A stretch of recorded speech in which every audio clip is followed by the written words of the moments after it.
91 में मैं यहाँ का ग्राम प्रधान चुना गया अपने गांव का। 2 पंचवर्षीय में ग्राम प्रधान रहा यहाँ पे। इसके बाद मैं जिला पंचायत सदस्य हुआ।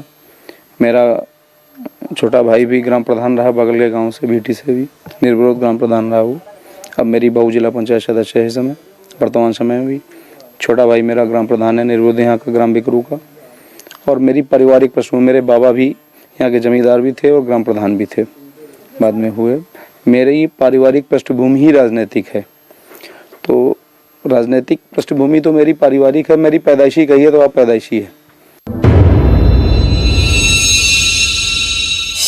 विकास दुबे जी, किस तरह से आपको कहा जाता है कि आप अपराध में डॉन नाम से बोला जाता है कि आप माफिया हैं, डॉन हैं, और लेकिन आपका राजनीतिक करियर है, क्या है बेसिकली, हकीकत क्या है? देखिए, एक्चुअल राजनीति में लाने का श्रेय मैंने पढ़ाई में ग्रेजुएशन किया है मैंने, और मैं अच्छा स्कॉलर रहा हूँ अपने टाइम का।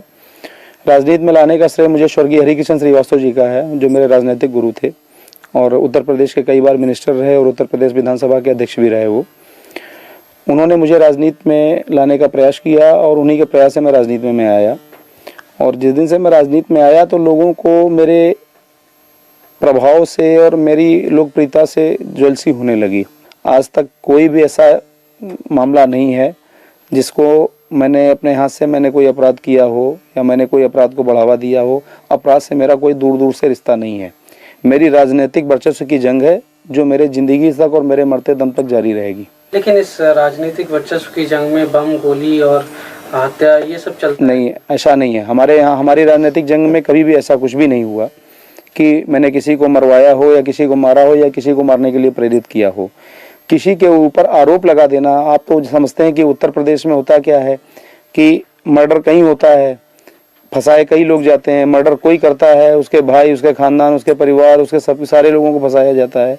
ये एक उत्तर प्रदेश की एक ये ट्रेंड बन गया है लोगों का राजनीति में फंसाने का, और उसी का मैं शिकार हुआ हूँ। पार्टी चेंज कर लीजिए बीएसपी और पार्टी में आ जाइए। कई पार्टियों ने ऑफर की है, तो रूरल पार्टी का प्रेशर तो मान लीजिए जानते हैं जाता रहता ही है। लेकिन चूंकि बसपा मेरा अपना घर था जिसमें 12 साल से मैं रह रहा हूँ, और वहाँ के एक्स चीफ, जो पहले chief minister, ex chief minister हैं, जो हमारी बसपा सुप्रीमो है बहन जी, बाई नेम बाई फेस जानती हैं हमको। 100 आदमी बुलाती हैं कि भाई विकास तेरे साथ बड़ा अन्याय हो रहा है, गलत हो रहा है, तो मैं उस घर को कर कैसे छोड़ दूँ बताओ, है ना। जिस घर में मैं मास्टर हूँ वहाँ पर मैं स्टूडेंट, दूसरी जगह जाऊँगा तो मैं स्टूडेंट बनूंगा, पहले एक सीखूंगा वहाँ की। तो यहाँ तो मैं सीधे सीधे शिक्षक की स्थिति में हूँ। तो देश स्तर के सारे लोग मेरे मित्र हैं, सारे मेरे फ्रेंडों को टिकट दे रखी है बहन जी ने। इसलिए मुझे कानपुर मेरा घर है और मैं कभी पुलिस से फरार नहीं रहा। मिनिस्टर वाले कांड में जरूर रूलिंग पार्टी की वजह से मैं 5 महीने यहाँ के प्रेशर की वजह से सरेंडर नहीं कर पाया। इस समय कितने मुकदमे लंबी है, कितने? ऐसा है 33 मुकदमे मेरे छूट चुके हैं और 7 मुकदमे मेरे ट्रायल पे अंडर ट्रायल हैं और 6 मुकदमों में मेरे फाइनल रिपोर्ट एक्सपेंड हो चुका है। नहीं, हाँ, उसमें हमारा हाईकोर्ट से बहाल है, सस्पेंड है। और अब बात करेंगे विकास दुबे की। यूपी पुलिस के 8 लोगों की हत्या करने वाला विकास दुबे थोड़ी ही देर में बोलने वाला है। आज से 14 साल पहले उसके दिमाग में क्या चल रहा था, यह राज खुलने वाला है। लेकिन उससे पहले आपको दिखाते हैं उन तस्वीरों को जिससे आपको डॉन विकास दुबे के अंजाम का अंदाजा लग जाएगा। डीएसपी सहित 8 पुलिस वालों की हत्या करने वाले विकास दुबे का घर आज जमींदोज कर दिया गया। कठोर कार्रवाई कर रही है विकास दुबे। इस वक्त यह नाम हर किसी की जुबान पर है, लेकिन विकास दुबे अभी कहां है, वो दिखता कैसा है, उसकी हंसी कितनी शैतानी है, यह सब आपने अभी तक नहीं देखा होगा। भारत का मैनचेस्टर कानपुर, उत्तर प्रदेश का सबसे बड़ा कारोबारी शहर। इन दिनों शहर की पहचान बन गए हैं वो नौजवान जो अपने शौक के लिए बन गए हैं डॉन। हर जगह फैला है गुनाह का कारोबार। एक तरफ बुनियादी जरूरतें थीं, तो दूसरी ओर जल्द से जल्द ज्यादा पैसा कमाने की अंधी होड़। कानपुर की तंग गलियों में बसने वाले बहुत से नौजवान ऐसी जिंदगी का सपना देखने लगे थे जो आसानी से हासिल नहीं की जा सकती थी। ऐशो आराम और शानो शौकत से भरी जिंदगी की चाह में ये नौजवान गुनाह के रास्ते पर चल पड़े। और बन बैठे। एक तो मेरा मानना है कि दूसरों देख के, आज की लाइफस्टाइल देख के तत्काल पैसे वाला बन जाना, इजी मनी, किसी को केवल धमकाने से पैसा मिल जाए, मेहनत नहीं करनी पड़े, तो ये सब है। आज की भौतिक दुनिया में देख के लोग प्रभावित हो रहे हैं कि किसको केवल कट्टा दिखा दो या केवल फोन पे धमका दो, 1 लाख 2 लाख रुपए मिल जाएगा, मेहनत नहीं करनी पड़ेगी। कानपुर में कदम कदम पर ऐसे अपराधी हैं जो हत्या, लूट और वसूली के सहारे बन बैठे हैं। इनमें से एक है विकास दुबे।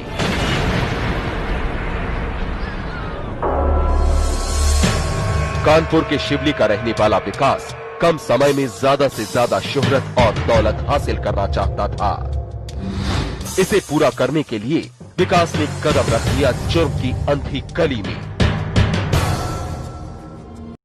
विकास दुबे ने स्वयं मारा था संतोष शुक्ला को, क्योंकि संतोष शुक्ला मेरा परोक्ष या प्रत्यक्ष रूप से सपोर्ट करते थे, मेरे ही दल के थे, और चूंकि वो इसी वजह से वो रंजिश मानता था।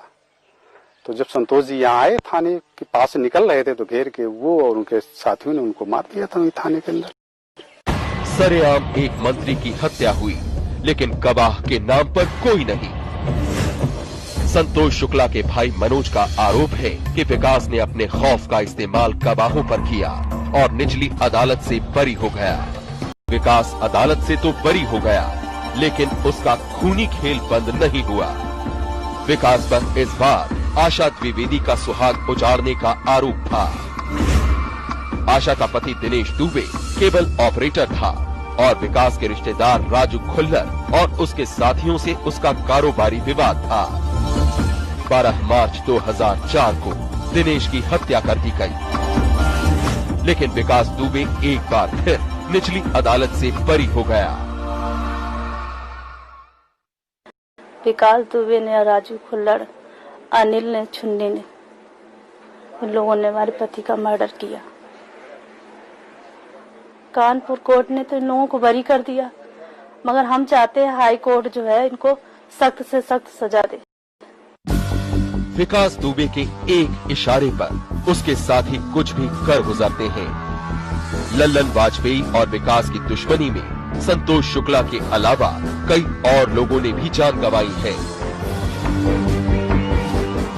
22 अक्टूबर सन 2002 की शाम लल्लन वाजपेयी के घर बमों से हमला हुआ। हमले में लल्लन वाजपेयी के दोस्त कृष्ण बिहारी मिश्रा समेत 3 लोगों की जानें चली गई और लल्लन वाजपेयी घायल हो गए। वो गलत न कर सके मेरे क्षेत्र में, मेरे लोग सब चैन से सोएं, इसका मैं हमेशा विरोध करता रहा। वो समझता था इसमें ये आड़े आ रहे हैं, और कोई व्यक्ति उसको फेस करने के लिए तैयार नहीं हुआ। तो मैंने हमेशा सोच लिया था कि मृत्यु तो जीवन में एक बार होती है, और ऐसी मृत्यु वो जिसको सब दुनिया जाने। तो मैंने हमेशा विरोध किया, भले ही उसकी गोली से मर जाऊं ज्यादा अच्छा, लेकिन ज्यादा दिन धुआं देने से थोड़े दिन प्रकाश देके मर जाऊं तो ज्यादा अच्छा है। गरीबों का मसीहा बनने की चाहत के चलते विकास के खिलाफ हत्या, डकैती और लूट के कई मामले दर्ज हो चुके हैं। उसे आजीवन कारावास की सजा हो चुकी है, लेकिन वो इन दिनों जमानत पर छूटा हुआ है। करते हैं मर्डर, लूट, डकैती, हर एक तरह के मुकदमे इनके ऊपर करीब 37 मुकदमे दर्ज हैं, और अब ये कोशिश कर रहे हैं किसी प्रकार से बचने का, अपने आपराधिक इतिहास से पीछा छुड़ाने का। तो संभवतः है किसी पॉलिटिकल पार्टी को। विकास दुबे का कहना है कि राजनीति के चलते ही उसे डॉन बनने पर मजबूर होना पड़ा। जनमानस में एक मेरी छवि है कि विकास दुबे गरीबों के मसीहा हैं, गरीबों का उद्धार करते हैं। उनके दरवाजे जो अपना काम पहुंच गया है, मेरे दरवाजे सुबह से लेकर शाम तक 50 लोग अपनी फरियाद लेके आते हैं। मैं कोशिश करता हूं कि मेरे दरवाजे से कोई फरियादी खाली न जाए। तो आपने 14 साल पहले वाले विकास दुबे को सुना, एक बार फिर सुनिए उसके मंसूबे उस वक्त कैसे थे।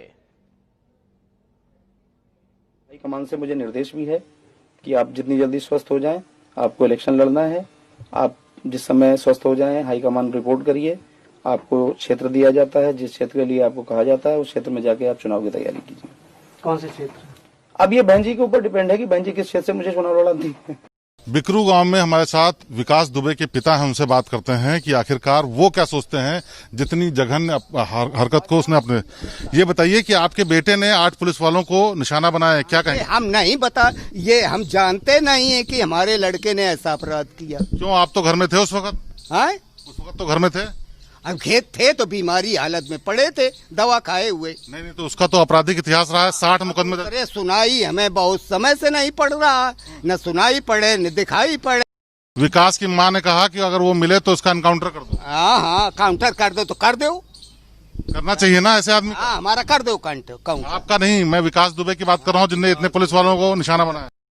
60 नहीं तो 5 से कई वे वाले चाहे जितने का है। तो अगर उनके खिलाफ जितनी बातें हैं गलत है तो क्यों फरार क्यों है? जो शासन की मंशा वो उसका जवाब दे लेंगे। नहीं तो क्यों फरार क्यों है? क्यों फरार है, भागे क्यों है? फरार क्यों? फरार का वो तो कोर्ट से खुद सम्मन निकलेगा तब वहाँ हाजिर होंगे। नहीं, अभी क्यों फरार हो गए? जो इतने लोग मरे, जो शहीद हुए पुलिस वाले, वो कैसे हो? नहीं जानते हम, जब खटिया पर के से नीचे नहीं उतर पाते हैं और ये नहीं किसी को हम अपने को नहीं देख सकते हैं कि हम किस जगह पर हैं, तो दूसरे को क्या बताएंगे? आप जानते हैं, क्या आप जानते हैं वो अपराधी था? ये लड़के को जानते नहीं, हमें तो अच्छा काम बताता था। अच्छा, आपको नहीं पता था? हाँ, उसके काम से लोग इतना उसकी प्रशंसा करते थे कि यानी सारे काम क्षेत्र में उसी ने पंचायत के माध्यम से करवाए, तो क्यों वो बुरा होता? क्या क्या काम करवा रहे थे? तो उसको बुरा क्यों लोग कहते? क्या क्या काम करवा रहे थे? काम ये सब नल बल उसी के लगवाए हुए, ये सारी सड़कें उसी की बनवाई हुई, और ये पंचायत घर, स्कूल और ये सब उसी की बनवाए हुए। तो क्या आपका आवाज कुछ सुनी? तो आप मानते कोई पास खड़ा होकर के कोई बात करता है तो नहीं सुनाई पड़ता। तो हम तो अभी बात कर रहे हैं, आपको सब सुनाई पड़ रहा है? नहीं सुनाई पड़ रहा। नहीं सुनाई पड़ रहा है। आपके लड़के ने कोई क्राइम नहीं किया ना, लेकिन उसकी माँ ने कहा है कि अगर वो मिले तो उसका एनकाउंटर कर दो। हाँ, माँ तो जरूर कहेगी। माँ ने जब कुछ देखा नहीं और वो यहाँ है नहीं और कहने को कह दिया कि काउंटर कर दे। नहीं तो आप क्या चाहते हैं? ऐसी बात बताए, सभी फराती हैं तुम्हारी निगाह में। नहीं तो आपका क्या कहना, आप क्या चाहते हैं? आपका कहना ये है कि जो कोर्ट से निर्णय होगा उसके अनुसार वो उसका पालन करे। बड़ी खबर के साथ इस बुलेटिन की शुरुआत कर रहे हैं जो कि जुड़ी हुई है विकास दुबे से। देखिए, विकास दुबे पर उसकी मां का खुलासा, बुरी संगत में बिगड़ा। विकास की मां ने यह बात कही, मेरा छोटा बेटा बेगुनाह है। ये विकास की मां ने कहा। विकास दुबे की मां ने कहा, मेरे बेटे ने गलत काम किया है। इसके पहले उन्होंने कहा कि एनकाउंटर कर दो उसका, लेकिन अब उन्होंने कहा है कि मेरा जो बेटा है वो बुरे संगत में आकर बिगड़ गया।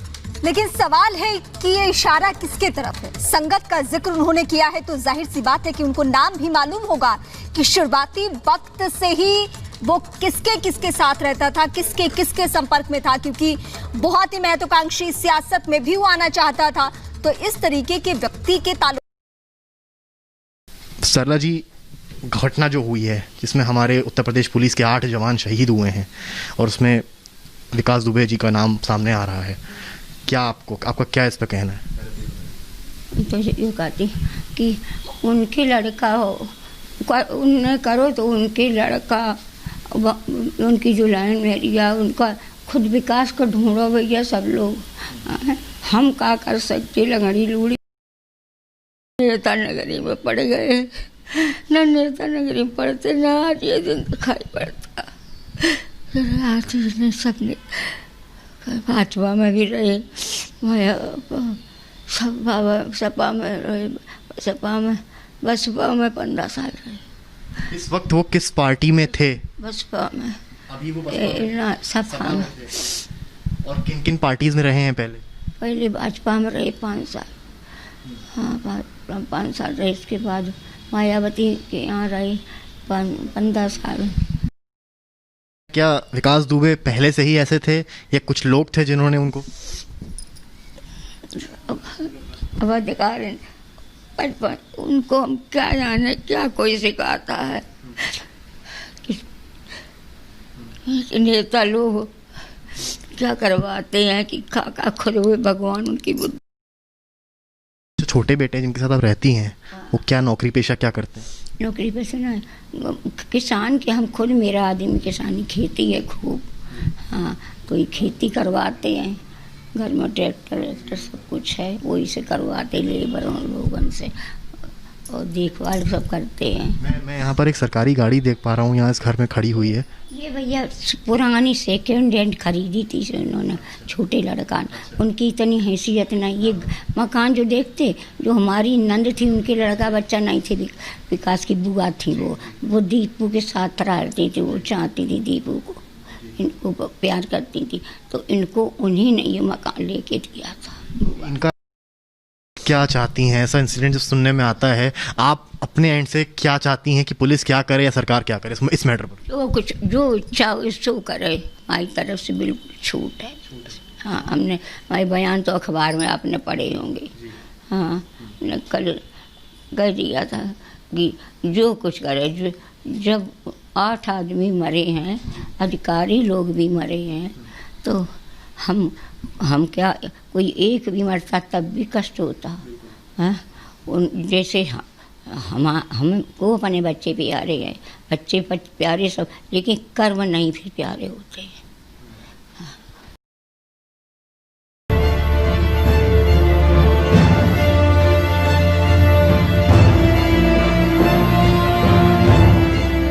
गैंगस्टर विकास दुबे का जब से एनकाउंटर हुआ है, तब से उससे जुड़ी कई बातें और कई सवाल लगातार उठ रहे हैं। वजह ये है कि इनके मन में जो डर और जो सबके प्रति एक वो था, उसको दूर किया जा रहा है, और इन गांव वालों की समस्या को भी सुना जा रहा है। और ज्यादातर हम लोग प्रयास ये कर रहे हैं कि आम जनमानस की जो जिंदगी है उसमें ये बच्चे रहें, और किसी प्रकार की डरने की जरूरत नहीं है। गांव में पुलिस वाले लोगों को समझा रहे हैं कि ना तो डरने की जरूरत है और ना ही परेशान होने की। गांव के लोगों को खौफ से बचाने के लिए हर तरह की कोशिश में जुटी है पुलिस। गांव के लोग भी अपनी परेशानी पुलिस को बता रहे हैं। न ही पुलिस से डरने की जरूरत है, न ही आपको किसी क्रिमिनल से डरने की जरूरत है, न ही किसी राजनीतिक व्यक्ति से डरने की जरूरत है। आपके लिए नियम और कानून बना है, उसका आप पालन कीजिए। थाना दिवस है, तहसील दिवस है, व्हाट्सएप है, यहाँ से लेके दिल्ली तक सारे अधिकारी बैठते हैं, आप उनको अवगत कराइए, आपकी समस्या दूर होगी। अपने गांव बिकरू में विकास दुबे लोगों को डर दिखाकर और अपना प्रभाव दिखाकर उनकी संपत्ति पर कब्जा कर लिया करता था। अब पुलिस विकास दुबे के एनकाउंटर के बाद ऐसे लोगों को जमीन वापस कराने में लगी है। बाबू खान से बात करेंगे। बाबू खान जी, क्या मामला था, बताइए। मामला कुछ नहीं था, जो तकलीफ होती है उनको थोड़ी, अगर 10 फुट जगह मिल जाए तो हमारा चौकोर मकान बन जाए, बस इतनी बात है। और जगह जब आए वहाँ पे मौके पे आप विकास आए, तो इनको फिर 10 फुट हमारी जगह नाप दी। जब नाप दी तो हम भी भाई नहीं कुछ बोलते थे वहाँ, तो हमारे जाते। मतलब तुम्हारे कहने का मतलब ये है कि उस समय विकास का दबाव था, तो तुम्हारी जमीन इनको दिलवा दी गई थी, तो आज वो जमीन वापस हो गई। बिकरू गांव में विकास दुबे की दबंगई से लोग डरते थे, लेकिन विकास के मुंह पर मना करने की हिम्मत किसी में नहीं थी। ऐसी ही एक कहानी है कि गांव के रहने वाले किसी रईस खान ने एक थ्रेशर खरीदा था, जिसे विकास ने जबरन गांव के पंचायत भवन में लगवा लिया। अब पुलिस ने पंचायत करके गांव वालों की मौजूदगी में रईस का थ्रेशर वापस ले लिया। अपनी उन्होंने मड़ाई कराई और इसके बाद थ्रेशर रख लिया साहब, हमको दिया नहीं। मतलब अप्रैल के महीने से यहीं पे रखा हुआ था, इसी साल 2020 में जी। तो आपने उनसे बात नहीं की थी? अरे साहब जब दिए ना, अब बात क्या करें साहब। क्यों? अरे साहब डर इतना जौन भारी होता है। किस चीज का डर था? अरे साहब बड़े अच्छे हम भी डरते हैं, तो क्या करें साहब। पैसा जब नहीं मिला तो साहब ये तो औजार है हमारे। तो आज पुलिस ने गांव में पंचायत की, आप अपनी बात लेके उनके सामने गए? जी। तो जी सर ने जो है हमको जो है दिलाया, कहने लगे अपना कागज ले आओ थ्रेशर का, तो आपको थ्रेशर देते हैं। तो सर ने हमको थ्रेशर दिलाया। कि राशन का सरकारी ठेका भी विकास के ही पास माना जाएगा। तमाम सारे ग्रामीण आज यहाँ पर आए हैं जो विकास को लेकर अपनी अपनी बातें बयां कर रहे हैं। चाचा, क्या नाम है आपका? छन्नूलाल। मुझे ये बताइए कि ये राशन की जो दुकान थी, ये दयाशंकर के नाम पर थी? राशन मिल जाता था? राशन का किसी को मिलता था, किसी को नहीं मिलता था। ये जो कार्ड है तो मिल गई है ना, अंगूठा लग गया अंगूठा तो मिल गई, अंगूठा ना लगो तो ना मिल है। बाबूजी दे दो थोड़ो वो, भैया दे दो, नहीं तलाक दबकार भगा देते हैं। हकीकत क्या जाऊँ मैं, दबकार भगा देते हम। फिर आओगा देव चाहे ना देव चाहे तो ऊपर वाला मालिक, पर कमाई में कहीं ना दो, किसी को देते थे किसी को नहीं देते थे। बिकरू गांव की महिलाएं घरों के बाहर बैठी मिली। बात करने पर पता चला कि गांव में विकास दुबे का दबदबा था और लोग उससे डरते भी थे। अपनी बात नहीं कर सकता था कि हमारा ऐसा पड़ा, क्योंकि लगता था कभी पता नहीं वो क्या कहे क्या है। क्रोध उनका बहुत था, दबदबा भी था उनका। निकलते थे तो कोई बहू बेटी तो उनसे बात करती नहीं थी। हाँ, कि हम लोग ज्यादा बच्चों सब अंदर हो जाते थे, कोई उनसे कोई बोलता नहीं था उनसे। नमस्कार दोस्तों, मैं विनय दुबे मुंबई से। बहुत सारे लोगों के मैसेजेस आ रहे थे कि विनय जी, कानपुर की घटना पे आपका कोई जवाब, आपकी कोई प्रतिक्रिया अभी तक नहीं आई है। क्या वो आतंकी विकास दुबे था, इसकी वजह से आप चुप हैं, आप कोई प्रतिक्रिया नहीं दे रहे हैं? तो इस वीडियो के माध्यम से मैं कहना चाहता हूं कि बेगुनाह पुलिस वालों की हत्या करने वाले को कभी भी मैं समर्थन नहीं करता हूं, न देश का कोई भी नागरिक समर्थन करेगा। उन्होंने जिस आतंकी विकास दुबे ने इस घटना को अंजाम दिया, मैं भारत सरकार से और खास करके योगी जी से निवेदन करता हूं कि उनको जितनी कड़ी से कड़ी सजा हो दी जानी चाहिए। भारत के अंदर विकास दुबे केस एक उदाहरण बनना चाहिए कि अगर आप हमारे जवानों के साथ में उनकी जान के ऊपर अगर कोई आफत पैदा करेंगे तो आपको विकास दुबे बना दिया जाएगा। इस देश में एक उदाहरण होना चाहिए। उसी के साथ में बहुत सारी न्यूज चैनलों पे मैंने देखा कि विकास दुबे का घर तोड़ा गया, उसकी गाड़ियां तोड़ दी गई। ये थोड़ा सा मुझे अचंभित करके गया कि जिस जगह पे ये घटना हुई है वो क्राइम स्पॉट है, जहां की छतों पर से गोलियां चलाई गई, लोगों को, पुलिस वालों पे हमला किया गया, उनकी हत्याएं की गई। उस घर पे जो गन पाउडर्स हैं, जो पैरों के निशान हैं, उंगलियों के निशान हैं, जिसको हम इस केस के अंदर एक सबूत बना सकते थे, उसको जमीन दोष करके वो सारे सबूत हटा दिए गए। ये किस तरह से वहां पे कार्रवाई हुई हो मैं समझ नहीं पा रहा हूं। अगर आपको ये घर नहीं पसंद था या तोड़ना ही था या कार्रवाई ही करनी थी तो मुझे लगता है कि उत्तर प्रदेश सरकार को इनके विकास दुबे के घर को कब्जा कर लेना चाहिए था, उसको जब्त कर लेना चाहिए था कानूनी प्रक्रिया से, उनकी गाड़ियों को जब्त कर लेना चाहिए था, उस गाड़ियों और घर को नीलाम कर देना चाहिए था तुरंत के तुरंत, और उस नीलामी से जो पैसा आता था वो हमारे शहीद हुए जवानों के परिवार को दे देना चाहिए था सरकार की तरफ से। इससे उनके परिवारों को भी संभलने में मौका मिल जाता था, उनको एक सहायता इस सरकार की तरफ से, इस देश की तरफ से हो जाती थी, और उस अपराधियों के लिए भी एक उदाहरण हो जाता था कि अगर आप ऐसी कोई घटना करते हो तो उसके बाद तुम्हारी जमीन, तुम्हारी प्रॉपर्टी बेच के हम उन शहीद परिवारों को उनके मदद के तौर पे, आर्थिक मदद के तौर पे हम दे देंगे। ये सबसे बड़ा एक उदाहरण हम सेट कर देते थे, लेकिन कानूनी प्रक्रिया के माध्यम से उनके घरों को तोड़ देना, कहीं न कहीं सबूत नष्ट करने का एक मुझे लगता है कि कल को कोर्ट में जब ये मामला जाएगा तो सबूतों का अभाव होकर ये केस हल्का हो जाएगा। और 60 जैसे मामले, 60 एफआईआर के बाद भी अगर बंदा इस तरह से बाहर कोई कांड या कुछ कृत्य कर रहा है तो सबसे गंभीर विषय है कि अभी तक उस पर इतनी बड़ी कार्रवाई क्यों नहीं हुई। हुआ है जिसमें करीब 8 से ज्यादा जो पुलिसकर्मी जो शहीद हो गए हैं विकास दुबे की वजह से। आतंकी विकास दुबे 4 दिन ये लगातार 5 दिन हो गए फरार हुआ, लेकिन आज जाके पकड़ा गया। करीब 4 राज्य पार कर चुका है, उसके बाद पकड़ा गया। आप इसको किस नजरिए से देखना चाहते हैं, क्या बताना चाहेंगे? देखिए, सबसे हैरानगी, जैसे आप लोग हैरान है वैसे हम सारे लोग हैरान हैं, आप लोग तो मीडिया वाले हैं। हैरानगी की बात देखने वाली है कि यूपी पुलिस और यूपी प्रशासन बहुत भोला है। ये सब इतने भोले हैं ना, चाहे वो सीएम ले लो, चाहे वो प्रशासन के लोग ले लो, चाहे वो पुलिस के लोग ले लो, ये लोग कुछ नहीं जानते सिवाय गाय, गोमूत्र और गोबर के। ये लोग नहीं जानते कि इनकी नाक के नीचे एक ऐसा दरिंदा बैठा है। राम राज करते करते जहाँ आज जंगल राज बन चुका है, ये लोग नहीं जानते, इतने भोले हैं कि वो ऐसा डकैती, ऐसा आतंकवादी को वहाँ पनाह दी हुई थी जिसके ऊपर ऑलरेडी चार्जशीट है, जिसके ऊपर 53 से ज़्यादा हत्याओं के मुकदमे हैं और उसके ऊपर 60 से ज़्यादा अदर क्रिमिनल मुकदमे हैं, और ऐसा हिस्ट्री शीटर यूपी के अंदर ही बैठा है, ये लोग इतने भोले हैं कि वो सरेआम कांड पे कांड कर रहे हैं, सरेआम उसकी हिस्ट्री है इतनी बड़ी क्रिमिनल क्राइम्स की, ये लोग इतने भोले हैं, इनको नहीं पता। ये लोग पुलिस इतनी भोली है कि वो 4 राज्य पार करके सुबह MP पहुंचता है, ये लोग इतने भोले हैं, इन्हें वो भी नहीं पता। और MP में जाके वो पकड़ा जाता है कि सरेंडर होता है, ये सरेंडर ही है। ये लोग इतने भोले कि वो मंदिर तक पहुंच जाता है और किसी को नहीं पता है। आप इमेजिन कर सकते हैं कि ये क्या चल रहा है, कितना अच्छा प्रशासन है। क्योंकि ये हम जैसे भोले, हम जैसे देखने वालों को तो यही लगता है कि ये सब प्लान्ड है, दिस इज प्री प्लान। क्योंकि एनकाउंटर, क्योंकि ये ऐसा अभी एक आप हिंदी सिनेमा में देखते हो ना कि अंत में एक हिंदी मूवी चल रही है और आप देखते हो अंत में जो विलन है वो बच जाता है, अंत में सब मर जाते हैं और विलन बच जाता है। ये एग्जैक्ट वही कहानी है कि सब मर गए हैं और विलन बच गया। विलन बचा कैसे कि आपने उसका सुबह देखा, वो चिल्ला के कह रहा है मैं ही हूँ कानपुर से विनय दुबे, मैं ही हूँ विकास दुबे, इट्स विकास दुबे, मैं ही हूँ कानपुर से। और अगर वो इतनी तानाशाही, इतने धड़ल्ले से कह रहा है, उसके चेहरे पे कोई शिकंज नहीं है, कोई उसके चेहरे पे डर नहीं है। क्योंकि हम 3-4 दिन से लगातार सुनते आ रहे हैं कि उसको उम्र कैद ऑलरेडी हो चुकी है।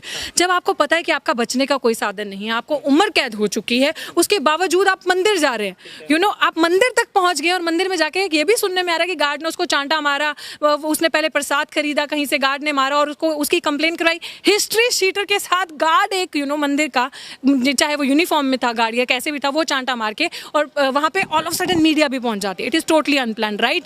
ये हमें बेवकूफ बनाने के लिए दिखाया जा रहा है कि अनप्लान तरीके से हो गया, लेकिन it is everything is well plan strategy. आपको क्या लगता है कि एक इतना बड़ा जो सरगना पाल के बैठा हुआ है, जो विकास दुबे नामक एक व्यक्ति है, कानपुर से मैं बात करना चाहूँगा, जब टॉप 10 की लिस्ट निकलती क्रिमिनल्स की, उसमें उसका नाम नहीं होता है, लेकिन बताया जाता है करीब 60 से भी ज़्यादा ऐसे केस कर चुका है जो लोग गवाही देने से भी थर-थर कांपते हैं। तो ऐसे व्यक्ति का टॉप 10 लिस्ट में नाम क्यों नहीं है? बहुत सारी ऐसी तस्वीरें रिसेंटली वायरल हुई हैं जहाँ पे उनको BJP के मंत्रियों के साथ देखा गया है, जहाँ पे उसको यूपी सरकार के प्रशासन में अभी जो मंत्रीगण बैठे उनमें देखा गया। फिर सवाल ये भी उठता है कि उसको कैसे जो उसने गाड़ी लगा दी थी वहाँ पे रास्ता बंद करने के लिए, JCB लगा दी थी, वो कैसे गाड़ी लगी, फ़ोन कैसे आया थाने से, कैसे एक हिस्ट्री शीटर आतंकवादी को पता चल जाता है कि वहाँ पे पुलिस आने वाली है उसके एनकाउंटर के लिए, कैसे ये सारी चीज़ें पता चल जाती हैं।